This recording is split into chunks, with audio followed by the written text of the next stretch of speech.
안녕하세요. 책 읽어주는 여자 미카입니다. 오늘 제가 소개하려는 책의 제목은 햇빛은 찬란하고 인생은 귀하니까요. 밀라논나 이야기입니다. 저자는 밀라논나 장명숙, 출판사는 김영사입니다. 밀라논나는 밀라노에 왔다 갔다 하는 할머니라는 의미인데 바로 그녀의 유튜브 채널명이기도 합니다. 1952년생 멋쟁이 할머니, 한국인 최초 밀라노 패션 유학생, 서울 아시안게임 개폐식 의상 디자이너, 이탈리아 정부 명예기사 자기 수여자인 인플루언서, 구독자 수 100만 명을 향해 가는 현재 진행형 실버 유튜버, 유키즈 온 더 블럭 대화의 희열에 출연한 화제의 인물, 밀라논나 장명숙을 지칭하는 수식어를 한 단어로 압축하면 우리가 꿈꾸는 좋은 어른입니다. 어떤 이는 밀라논나가 자기 삶의 롤 모델이라고도 하고 자기 인생의 멘토라고도 합니다. 밀라논나를 보고 늙는 두려움에서 벗어났어요 라고 말하기도 합니다. 저자는 말합니다. 어쩌다 70살 언저리에 유튜브 크리에이터가 되어 매일 설레는 삶을 살고 있어요 라고요. 이제 밀라논나는 패션 유튜버가 아니라 누군가의 인생 유튜버가 되었답니다. 전 세계 젊은이들의 인생 언니, 인생 선배, 인생 동료가 되었죠. 이 책은 완고한 고집보다 유연한 소신을 가진 밀라논나의 인생 내공을 담은 에세이입니다. 밀며든다라는 말을 들어보셨나요?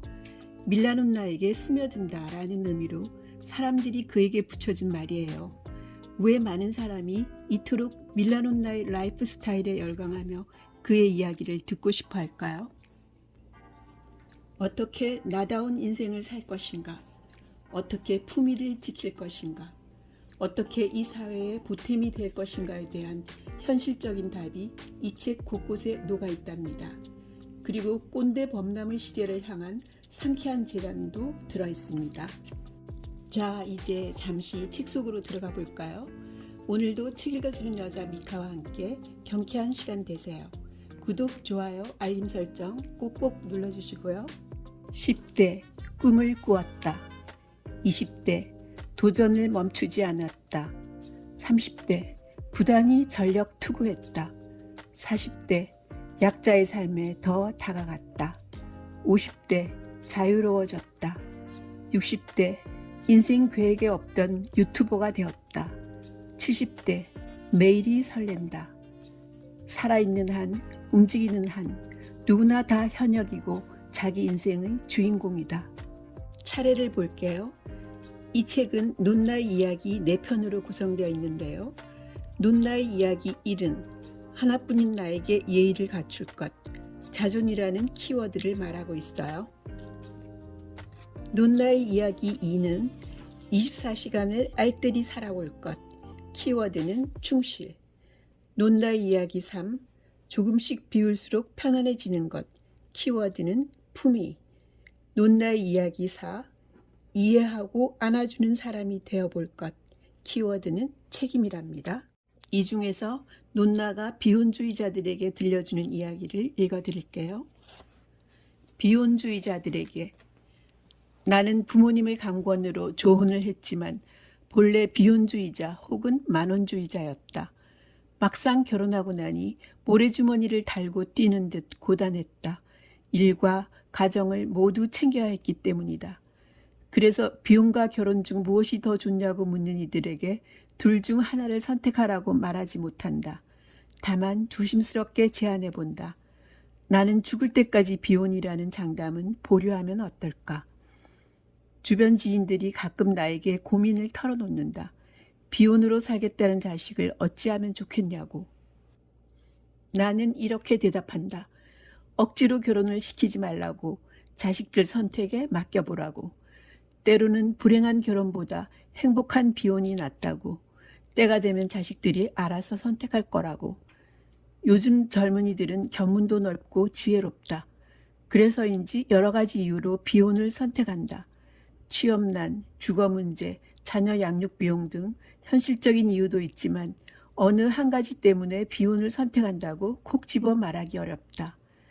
주변 지인 중 종갓집 아들이 있다. 그는 자기 어머니가 1년에 10번 거의 다달이 기지사를 지내는 걸 보고 비혼을 선언했다. 나는 21세기에 어머니 같은 여자를 찾을 자신이 없고 아버지같이 막무가내로 당당하게 아내에게 다달이 제사를 지내라고 요구할 용기도 없습니다. 이렇게 말하는 아들을 누가 불효자로 말할 수 있을까? 그는 현명하고 사려 깊은 젊은이다. 종갓집 장손도 장손의 아내도 기제사 지내는 일을 즐겁게 할 수 있다면 더할 나위 없이 좋겠지만 그렇지 않다면 결혼 생활이 곧 괴로움일 것이다. 결혼이 무엇인지 객관적인 정의를 되새겨본다. 특정한 이성을 만나 그 이성과만 성생활을 하고 자식을 낳아 가정을 꾸리겠다는 선언 아닌가? 또는 서로 사랑하는 두 사람이 만나 자식을 낳지 않고 평생을 살겠다는 결정 아닌가? 이렇게도 중요한 일생일대의 결정인데 누가 이래라 저래라 말할 자격이 있을까? 우리는 지구 한 귀퉁이에 초대받아온 생명체다. 종족 보존의 목적을 달성하러 온 생명체가 아니다. 그러니 열심히 생명을 누리며 살다가 떠나면 그만이다. 무엇 때문에 자신이 왔다 간 흔적을 남겨야 하는가? 내가 선택한 방식대로 살도록 나를 내버려 두세요. 지구상에 사라진 문화, 종족, 국가가 얼마나 많은데요. 비혼주의자가 이렇게 말한다면 국가는 어떻게 말할 것인가? 결혼율과 출산율이 감소하여 우리나라가 멸망할 운명에 처해 있다고 하자. 그 운명의 책임을 어찌 젊은이들에게 떠맡길 것인가? 종족 보존, 결의사랑 같은 막중한 책임과 의무를 젊은이들에게만 지우고 싶지 않다. 어찌 생각해보면 종족 보존은 인간의 본능이다. 그 본능을 말살시킨 원인을 파악하고 사회가 서로 협력하여 더 나은 세상을 만들어가야 하지 않을까? 비혼주의자들에게 꼭 묻고 싶은 이야기가 있다. 긴 인생을 어떤 여정으로 채울 것인가? 어떤 경험을 하며 살아갈 것인가? 삶의 목표는 확실한가? 수도자들처럼 이타적으로 살기 위해 비혼을 선택하는 삶을 나는 존중하고 존경한다. 나는 비혼주의자들에게도 이렇듯 확고한 철학이 있냐고 묻고 싶다. 비혼주의자들에게 해주고 싶은 이야기가 있다. 비혼, 결혼 둘 중 하나만을 정해두지 않길 바란다. 사랑하면서 함께 살고 싶은 사람이 생겼는지, 사랑하면서 행복하고 싶은지 여기에 집중하면 좋겠다. 혼자 살아도 좋고 함께 살아도 좋다. 그게 꼭 결혼일 필요는 없다. 다만 자식을 낳아 소중하게 기르는 경험은 그 무엇과도 비교할 수 없을 정도로 귀한 일이다. 얼마 전 작고한 프랑스의 불세출한 패션 디자이너 피에르 가르땡도 이렇게 말했다. 자식을 가져보지 못한 게 가장 후회스럽다. 하지만 자식을 낳아 책임지고 보살필 자신이 없다면 자식을 낳지 말아야 한다. 나의 불행을 자식에게 전념시키지 말아야 하니까. 피에르 가르땡이 한 말을 입 밖으로 꺼내기 전에 나 자신을 되돌아보며 반성부터 해본다. 나 그리고 우리 사회의 어른들이 젊은이들의 종족 보존 본능까지 억제하게끔 세상을 망친 건 아닌가 하고. 욜로와 파이어, 무엇을 선택하든. 한때 욜로라는 단어가 우리 사회를 휩쓸었다. You only live once 약어로 인생은 한 번뿐이다라는 의미의 줄임말이다. 현재라는 찰나가 너무 빨리 지나가 금세 과거가 되고 멀게만 느껴졌던 미래가 금세 찾아올 거라는 걸 알기에 노후 준비와 미래 준비는 하되 지금 이 순간을 충실히 즐기자 하고 말하고 싶지만 사실 참 어려운 문제다. 부모는 자식들이 자립할 때까지 제 갈 길을 찾아가도록 돕다가 이후 자신의 노년기를 스스로 책임지며 안온한 삶을 영위하는 것을 가장 원할 텐데 과연 그런 이상적인 삶의 형태가 가능할까? 부모님에게 의존하는 캥거루족도 많고 여러 가지 이유로 자식에게 부담을 주는 부모들까지 참으로 다양한 문제들을 지니고 있을 거라 생각된다. 최근 내 귀에 착 감기며 들어온 단어가 바로 FIRE다.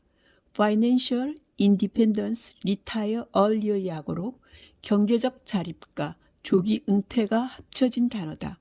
FIRE족은 경제적인 독립성을 확보한 뒤 이른 은퇴를 희망하는 신인류다. 이 신인류가 추구하는 삶의 가치는 해방, 자유, 주도권이란다.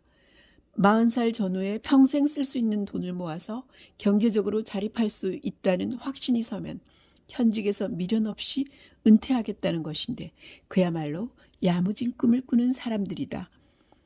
그런데 40살 전후의 나이에 40대가 쓰는 연평균 생활비의 25배를 모은 뒤 일을 그만두고 자기만의 삶을 추구하는 게 가능할까? 그리고 그것이 바람직할까? 일단 요즘과 같은 100세 시대에 25년치 생활비만 모아놓는 것부터 불안하다. 결혼이 늦어지는 추세에 따라 40대보다 50대에 자녀 양육비와 교육비가 더 많이 들어간다. 물론 자식이 없다면 가능한 이야기다. 진정한 자유를 누리려면 우선 경제적, 육체적, 정서적인 자립부터 기본이 되어야 한다. 생활비가 얼마나 있어야 죽을 때까지 소박하되 당당하게 살아갈 수 있을까? 은행원이셨던 친정아버지는 자식들에게 경제관념에 대해서 누차 강조하셨다. 1,000원을 벌어 1,200원을 쓰면 항상 적자 인생이지만 1,000원을 벌어 800원을 쓰면 항상 흑자 인생이다. 한번 살림 규모를 늘리면 줄이기가 힘들다. 항상 저축하며 건박하게 살아야 노후가 비참해지지 않는다. 돈을 많이 벌기 위해 약자에게 야비하게 굴고 강자에게 비굴하기보다 정정당당 능력껏 벌어서 분수껏 살아야 한다. 그렇게 아껴서 비축해 놓는 게 현명한 거다. 이 가르침이 진정한 자유로 이끈다는 걸 이제야 체감한다.